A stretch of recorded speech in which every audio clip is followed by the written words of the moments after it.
Jake, let's take a picture. Careful, you might get ice cream on your clothes. Oh my gosh, Jake, it's a snow bunny. Let's go take a picture. Come on.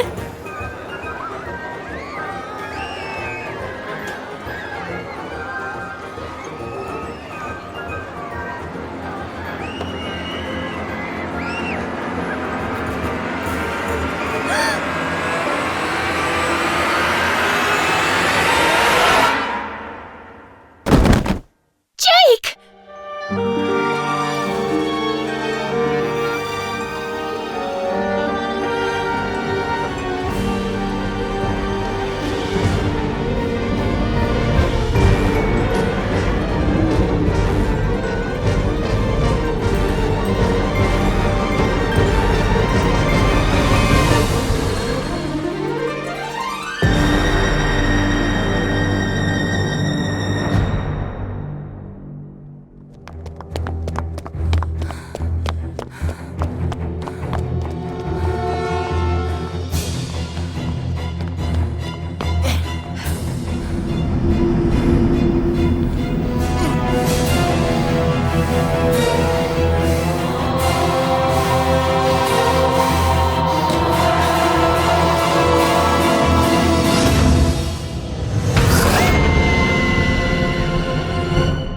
Oh, come on!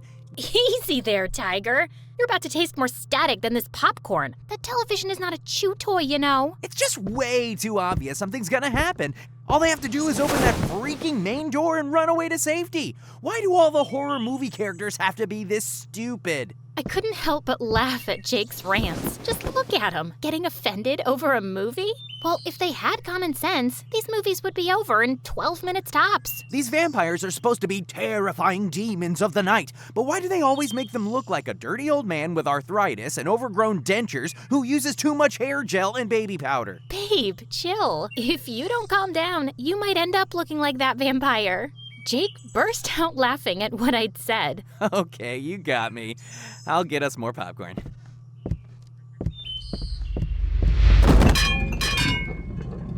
Oh my gosh, did you trip over nothing?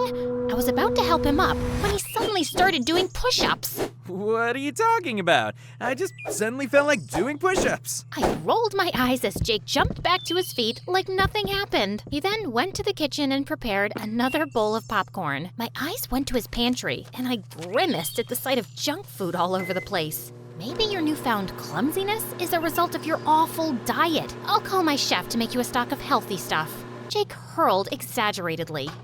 Are you talking about the things you made me eat when I was recovering from Leonard's attack? Seriously, I would take another vampire punch than eating that awful vegetable gunk again. I squinted my eyes at him. Are you complaining about the way I took care of you? Who told you that? Marion's tender, loving care is the best experience of it all. The memory of Jake being injured flashed into my mind unexpectedly, and I felt a pang of guilt slice through me. You got injured because of me. Taking care of you is the least thing I could do.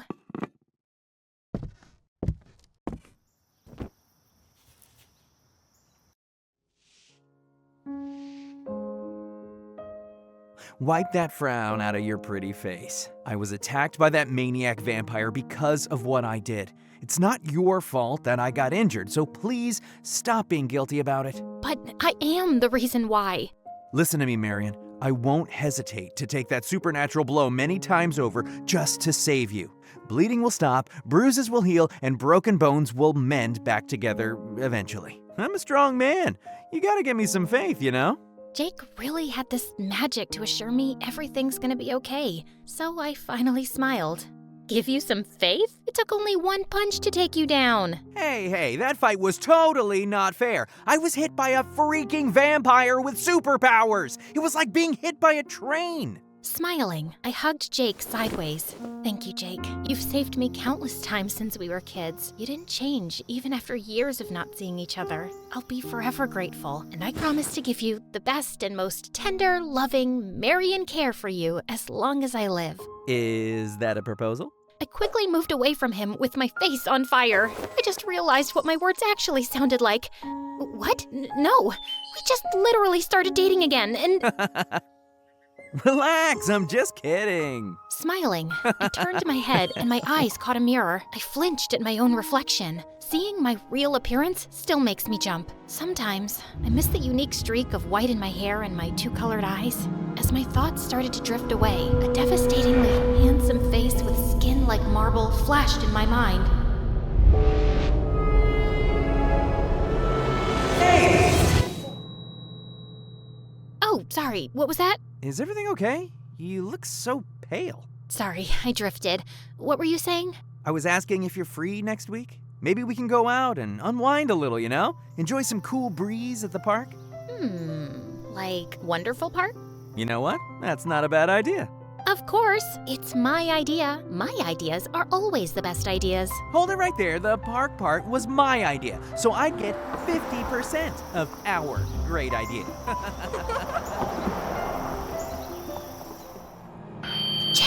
Jake! Wake up! Anyone, please help!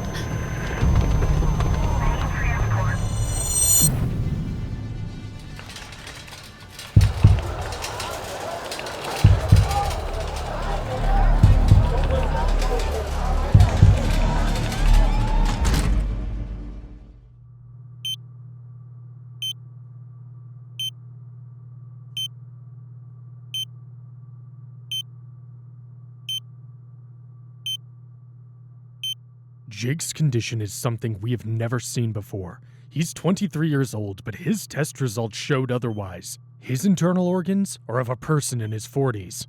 I'm sorry? How is that even possible, Doctor? There must be a mistake, right? We will run more tests for confirmation and further investigations. My colleagues and I are doing...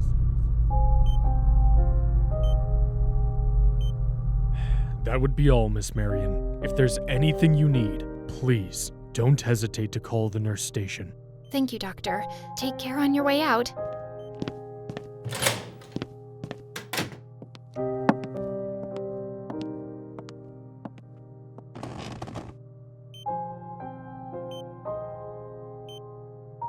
I knew something wasn't right with you. I'm sorry. I shouldn't have asked you to go to Wonderful Park. It was my foolish idea and you suffered because of me.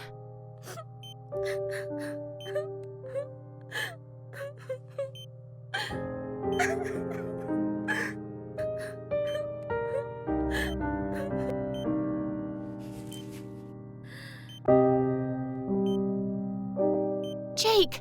Oh, thank God you're finally awake. How are you feeling right now?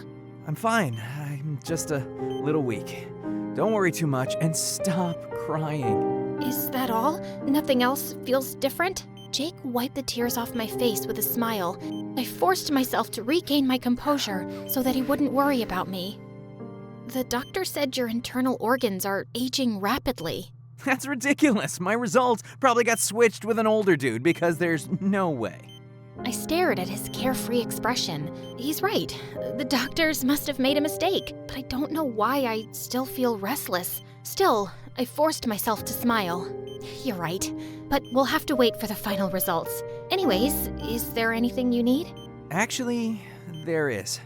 Jake stared at my lips, and my heart jumped. Is he seriously thinking about a kiss in this situation? It's not a good time for that, Jake. It's not what you think, silly girl. I just need you to go home and get some rest. You look too exhausted. But... Don't worry about me. I'm sure my parents are on their way. We'll keep you updated. Just get a proper meal and sleep, because I won't like it if you end up being my hospital roommate. Trust me, hospital gowns would look horrible on you. Okay, you silly tiger. You got me with the last one. The door opened, and Jake's parents stepped inside the room with a worried look. Oh, there they are. Hey there, Mom and Dad. How's it going? The worry on Mr. and Mrs. Donovan's face immediately faded in relief. They immediately approached us with a smile. Hello, Mr. and Mrs. Donovan. Hello, sweetie. Thank you for taking care of Jake. We'll take it from here. Go and take a rest. Don't forget to eat properly before sleeping. Take care on your way home, kiddo. Tell your parents we said hi. Got it, Mr. Donovan. Give me a call when you're home. Thanks for taking care of me. You're welcome, Jake. I'll be back tomorrow. Good night. I waved goodbye to everyone and then turned to leave. Jake blew me a goodbye kiss as I went out the door. Grinning, I pretended to catch the flying kiss and gave him a wink before closing the door.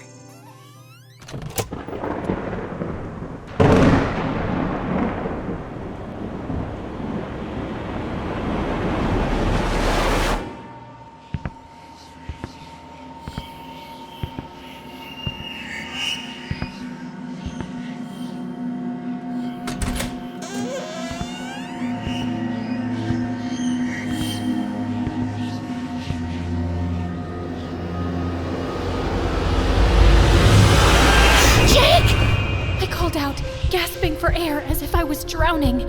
I could feel my face, pale and full of cold sweat. My heart was racing painfully inside my chest as I struggled to move and blindly reached out for my phone in the nightstand, almost knocking off the lamp. When I found it, I forced myself to sit up, then immediately dialed Jake's number with my trembling hands. Jake's phone rang, and it rang for a long time. Each ring felt like a heavy blanket of anxiety that was slowly engulfing me into panic. The continued ringing stopped, and I suddenly heard a voice. Hello? Jake, are you okay? Babe, it's been, 3 hours since you left? Do you miss me that much already? I needed to hear your voice. But seriously, babe, try to get some rest, okay? Everything's fine here, I promise. Jake's assuring voice works like magic, but not tonight, not after that nightmare. But then I can't let Jake worry about me, so I forced myself to sound cheerful. Okay, if you say so. Hearing your voice made me sleepy. Nighty-night, Tiger. That's the spirit. Good night, babe, and dream of me tonight. Oh, Jake, if only you knew. I took another deep breath, but the anxiety I'm feeling is getting worse. My eyes slid toward a cabinet that I purposely isolated at the very corner of my room. Then I slid off the bed and went straight to the cabinet. I opened a drawer and rummaged inside until I found what I was looking for. It was the locket Magnus gave me. I never had the chance to give it back to him, so I buried it in the depths of my cabinet instead. I never wanted to see this thing again because it wasn't fair for both Jake and Magnus. But I know that there is something wrong going on, and there is only one person who can give me an answer. I took a big breath and composed myself. Then, without hesitation, I pressed the locket. I held my breath, preparing myself for the moment I'd never thought would ever come. Seeing Magnus again. Every second seems like forever. My heart beats faster and louder in each second that's passing by, as every beat pulsates Magnus's image in my mind. And then...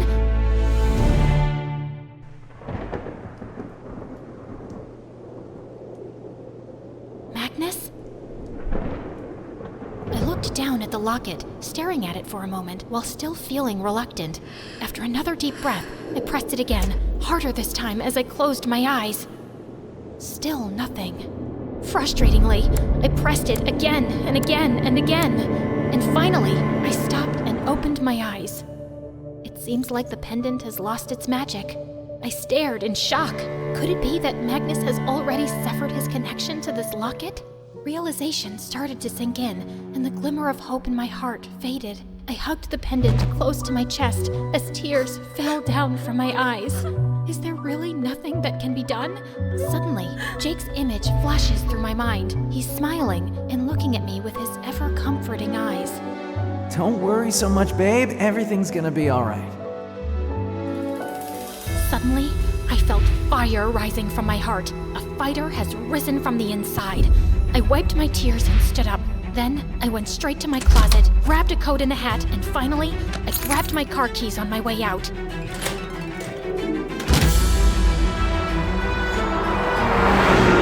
It was still the middle of the night when I drove my way towards Magnus's mansion at full speed. The trees turned into a ghostly blur as I sped through the forest path. I've never driven my car at this speed, but I feel like it still wasn't fast enough. A rumbling sound broke my focus on driving. Then, I felt my car's speed decrease until it finally stopped moving. Confused, I pressed the accelerator, but nothing happened. Then my eyes went to the gauge, and I groaned.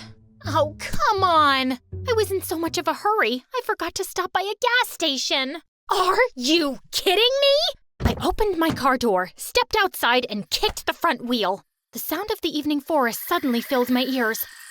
I raised my phone and turned on the flashlight. Then, without hesitation, I started walking in the middle of the road.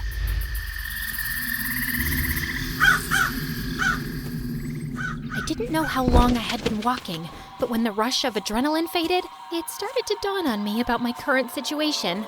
Alone, walking in a dark forest pathway in the middle of the night. A scattering flock of crows seemed to watch above as I walked carefully into the deserted road. The sound of my footsteps blended into the eerie sound of the forest and the cracking voices of crows.